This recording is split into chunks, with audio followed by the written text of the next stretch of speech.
ഇപ്പോൾ ലഭിക്കുന്ന മറ്റൊരു പ്രധാനപ്പെട്ട വാർത്ത. കൊച്ചിയിൽ യുവാവിനെ തട്ടിക്കൊണ്ടുപോയി മർദ്ദിച്ച സംഭവത്തിൽ ലക്ഷ്മി മേനോന്റെ അറസ്റ്റ് തടഞ്ഞിരിക്കുന്നു ഹൈക്കോടതി.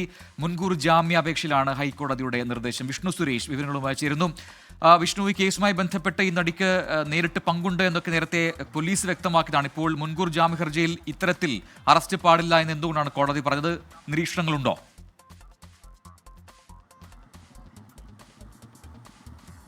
പ്രജിൻ, ഈ യുവാവിനെ തട്ടിക്കൊണ്ടുപോയ കേസിലെ മൂന്നാം പ്രതിയാണ് ലക്ഷ്മി മേനോൻ. ഇന്ന് രാവിലെയാണ് ലക്ഷ്മി മേനോൻ ഈ കേസുമായി ബന്ധപ്പെട്ട് പ്രതി ചേർത്തത്. ഇവർ ഒളിവിലാണ് എന്നാണ് പോലീസിൽ നിന്ന് ലഭിച്ച വിവരം. ഇതിനിടയിൽ ഇവർ ഹൈക്കോടതിയെ മുൻകൂർ ജാമ്യാപേക്ഷയുമായി ബന്ധപ്പെട്ട് സമീപിക്കുകയായിരുന്നു. ഇന്ന് ഹൈക്കോടതി ഓണം അവധിക്ക് പോവുകയായിരുന്നു. അതിന് തൊട്ട് മുൻപാണ് ഈ ഹർജി പരിഗണിച്ചത്.